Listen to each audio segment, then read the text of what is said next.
back to our English class. So, നമ്മുടെ സ്കൂളൊക്കെ തുറന്നു നമ്മുടെ ഫസ്റ്റ് യൂണിറ്റ് സെക്കൻഡ് യൂണിറ്റ് ഒക്കെ കഴിഞ്ഞ് ഏകദേശം എന്താണ് നമ്മുടെ നെക്സ്റ്റ് മന്തിൽ ആഫ്റ്റർ എന്താണ് നമ്മുടെ first term is going to come അല്ലേ, it is at the door എന്ന് നമുക്ക് പറയാം അല്ലേ.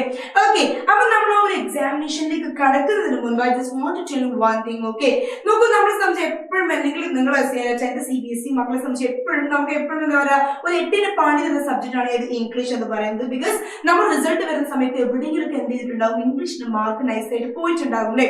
ഓക്കെ, അപ്പൊ ആ ഒരു പ്രശ്നം എന്തുകൊണ്ടാണ് നമ്മൾ എപ്പോഴും എന്തല്ല ഒരു നമ്മുടെ ക്വസ്റ്റ്യൻ പേപ്പർ പാറ്റേണുമായിട്ട് നമ്മൾ എന്തല്ല നമ്മൾ ഒട്ടും ഫെമിലിയർ അല്ല. നമ്മൾ എപ്പോഴും വിചാരിക്കും ഇംഗ്ലീഷ് അല്ലേ അങ്ങ് ഈസി അല്ലേ എന്ന് നമ്മൾ എപ്പോഴും വിചാരിക്കും അല്ലേ. സോ ഈ ഒരു വീഡിയോയിൽ നമ്മൾ എന്ത് ചെയ്യണം, നമ്മുടെ ക്വസ്റ്റ്യൻ പേപ്പർ ആയിട്ട് ജസ്റ്റ് നമ്മൾ ഫെമിലിയർ ആവുകയാണ്. ആൻഡ് ആഫ്റ്റർ ദാറ്റ് നമുക്ക് എന്ത് വേണം, ഈ section we want to do videos again and again about the questions. Okay, ഇതിൽ ഓരോ പാർട്ടിലെ ചോദ്യങ്ങൾ വരുന്ന തരത്തിലുള്ള വീഡിയോസ് എന്ത് ചെയ്യണം നമ്മൾ അതിനുശേഷം ചെയ്യും. അപ്പൊ ആക്ച്വലി നമുക്ക് അറിയാം എന്താണ് നമ്മുടെ exam is going to be conducted out of 80 marks അല്ലേ. ചിലപ്പോൾ ഇതുപോലും അറിയാത്ത കുട്ടികളുണ്ട്, ചില ആളുകൾ ചോദിക്കാറുണ്ട് മിസ് എക്സാം എത്രയിലാണ് കണ്ടക്ട് ചെയ്യുക എന്നുള്ളത്. അപ്പൊ ആദ്യം നിങ്ങൾ എന്ത് ചെയ്യുക, ചോദിച്ചത് കൊണ്ടാണ് ഞാൻ പറയുന്നത്, ആദ്യം നിങ്ങൾ മനസ്സിലാക്കി വെക്കുക നമ്മുടെ എക്സാം എന്ന് പറയുന്നത് ഔട്ട് ഓഫ് 18 ആണ് എന്ത് ചെയ്യുന്നത് നമ്മുടെ ഇംഗ്ലീഷ് എക്സാം കണ്ടക്ട് ചെയ്യുന്നത് അല്ലെ. ഇവിടെ നോക്കും നിങ്ങൾ, ആൻഡ് വി ഹാവ് 4 parts അല്ലെ. 4 parts അല്ല 3 parts ആയിട്ടാണ് ഇവിടെ കാണുന്നത്. നോക്കുക, നമുക്ക് ഫസ്റ്റ് വൺ എന്താണ്, ഇറ്റ് ഈസ് റീഡിംഗ് സ്കിൽ. അപ്പൊ എപ്പോഴും റീഡിംഗ് സ്കിൽ ആണെങ്കിൽ 20 മാർക്സ് ആണ് ഇവിടെ തന്നിരിക്കുന്നത്. 20 മാർക്സ് നമുക്ക് ഒരിക്കലും ഒരു തരത്തിലും എന്താ പറയുക സ്കിപ്പ് ചെയ്യാനൊന്നും പറ്റില്ല. വലിയ പാരഗ്രാഫ്സ് ആണ് തന്നിരിക്കാറ് അല്ലെ. അപ്പൊ എപ്പോഴും ഇവിടെ കുട്ടികൾ കാണിക്കുന്ന ഒരു മിസ്റ്റേക്ക് ഉണ്ട്, അവർ എന്ത് ചെയ്യുന്നവരോ ആദ്യത്തെ 1.5 മണിക്കൂർ ഈ റീഡിംഗ് പാസേജിന്റെ മേലെ അന്ന് സ്പെൻഡ് ചെയ്യും. അപ്പോൾ എപ്പോഴും ഓർത്ത് വെക്കേണ്ട ഒരു കാര്യമാണ് റീഡിംഗ് പാസേജ് എന്ന് പറയുന്നത് ഇറ്റ് ഈസ് അൺസീൻ പാസേജ് അല്ലെ. അൺസീൻ പാസേജ് ആണ് നമുക്ക് എന്ത് ചെയ്യാം ചോദ്യ പേപ്പറിൽ നമുക്ക് തരാം. ഒരിക്കലും നമ്മൾ എന്ത് ചെയ്യരുത്, നമ്മൾ അത്രയും ലാംഗ്വേജ് എഫിഷ്യന്റ് ആണ് ഫ്ലുവന്റ് ഒക്കെ ആയാൽ നമ്മൾ ഒരുപാട് വായനാശീലമൊക്കെ ഉള്ളവരാണെങ്കിൽ നമുക്ക് എന്ത് ചെയ്യാം ആദ്യം തന്നെ അത് അറ്റൻഡ് ചെയ്യും.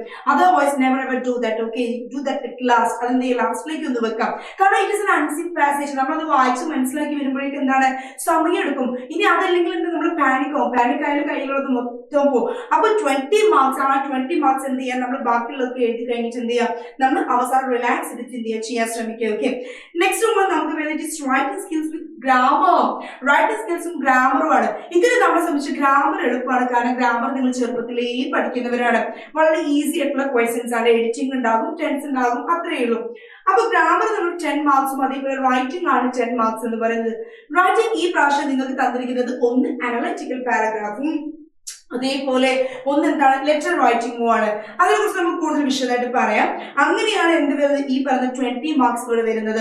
നെക്സ്റ്റ് ആണ് നമ്മുടെ മെയിൻ നമ്മുടെ എന്താ പറയാ ഒരു കോർ ഓഫ് ദ ക്വസ്റ്റ്യൻ പേപ്പറിൽ നമ്മുടെ ക്വസ്റ്റ്യൻ പേപ്പറിന്റെ കോർ പാർട്ട് എന്ന് പറയുന്നത് and it is language through literature. നമ്മുടെ ലിറ്ററേച്ചർ പാർട്ടാണ്. അപ്പൊ ആക്ച്വലി ലിറ്ററേച്ചർ പാർട്ടിലേക്ക് നമ്മൾ കടക്കുമ്പോൾ നമുക്കറിയാം എന്താണ് നമുക്ക് 2 ടെക്സ്റ്റ് ബുക്ക് ഉണ്ട് അല്ലെ. We have 2 textbook and one is your main textbook and another one is your supplementary reader. And അപ്പൊ ആ 2 ഭാഗങ്ങൾ എന്താണ് തറവായിട്ട് പഠിച്ചേ പറ്റും. കാരണം 40 മാർക്കാണ്. ഈ 40 മാർക്ക് നമുക്ക് ഒരിക്കലും സ്കിപ്പ് ചെയ്തുകൂടാ. ഇത് 40 out of 14 എന്ത് ചെയ്യണം നമുക്കിത് കിട്ടിയേ പറ്റൂ. Because it is already given your text book. So it means that you should know your chapters, you should be thorough with your lessons, you should be thorough with your proms, you should be thorough with your point devices, you should be thorough with the question answers etc. Now it is what is in writing part that we already discussed. Like writing a formal letter based on a given situation in 100 to 120 words. Like എന്താണ് 120 word വരുന്ന ഒരു formal letter ആണ് എന്ത് ചെയ്യുന്നത് on A given situation. അപ്പൊ situation നിങ്ങൾക്ക് തരും question പേപ്പറിൽ. ഫോർമൽ ലെറ്ററിന് എപ്പോഴും ശ്രദ്ധിക്കുക, format is very important. Language should be very standard and NEET. വളരെ ഫോർമൽ ലാംഗ്വേജ് ആയിരിക്കണം. Hi dear how are you അങ്ങനെയുള്ള ഒരു എന്താ പറയാ ഇൻഫോർമൽ ലാംഗ്വേജസ് നമുക്ക് എന്ത് ചെയ്യാൻ പറ്റില്ല, യൂസ് ചെയ്യാൻ പറ്റില്ല. And the proper line should be left. വളരെ വ്യക്തമായിട്ട് വിടേണ്ട ലൈൻസ് നമ്മൾ വിടണം, വളരെ ക്ലിയർ ആയിട്ട് എഴുതണം. നെക്സ്റ്റ് അനലറ്റിക്കൽ പാരഗ്രാഫ് ആണ്. അനലറ്റിക്കൽ പാരഗ്രാഫ് ഇപ്പൊ എനിക്ക് തോന്നുന്നു കമ്പാരിറ്റീവ്ലി എളുപ്പമായിട്ടാണ് വരുന്നത്. കഴിഞ്ഞ പ്രാവശ്യത്തെ അല്ലെങ്കിൽ അതിന് മുൻപത്തെ പ്രാവശ്യത്തേക്ക് വെച്ച് നോക്കുമ്പോൾ ഇപ്പൊ കുറെ കൂടി ഈസി ഉള്ള എന്താണ് അനലറ്റിക്കൽ പാരഗ്രാഫ് തരുന്നത്. വളരെ എളുപ്പത്തിൽ നിങ്ങൾക്ക് എന്ത് ഒന്ന് ജസ്റ്റ് നിങ്ങൾ നമ്മുടെ ഒബ്സർവേഷൻ സ്കില്ല് നമ്മൾ ഒബ്സർവ് ഡാറ്റ കിട്ടിയാൽ നമ്മൾ അതിനെ ഒബ്സർവ് ചെയ്ത് നമുക്കത് ഇന്റർപ്രറ്റ് ചെയ്യാനുള്ള കഴിവുണ്ട് എന്നാണ് അവർ എന്ത് ചെയ്യുന്നത് നോക്കുന്നത്. അപ്പോൾ ഡാറ്റ ബേസ്ഡ് എന്താണ് നമ്മൾ സ്കിൽഡ് ആയിരിക്കണം. അപ്പൊ നിങ്ങൾ എന്ത് ചെയ്യുക ഈ കാര്യങ്ങളൊക്കെ നിങ്ങളുടെ മൈൻഡിൽ വെക്കാം. ഇനി നമ്മുടെ നെക്സ്റ്റ് സ്റ്റെപ്പ് എന്ന് പറയുന്നത് റൈറ്റിംഗ് പാർട്ടിന്റെ കൂടുതൽ ക്വസ്റ്റ്യൻസ് ചെയ്യലും അതേപോലെ അനലറ്റിക്കൽ പാരഗ്രാഫിന്റെ എന്താ പ്രാക്ടീസിംഗുമാണ്. അപ്പൊ hope this video is helpful for you people. So എന്താണ് നെക്സ്റ്റ് വീഡിയോക്ക് വേണ്ടി വെയിറ്റ് ചെയ്യുക. With me Anwara from Salon Learning. Thank you so much.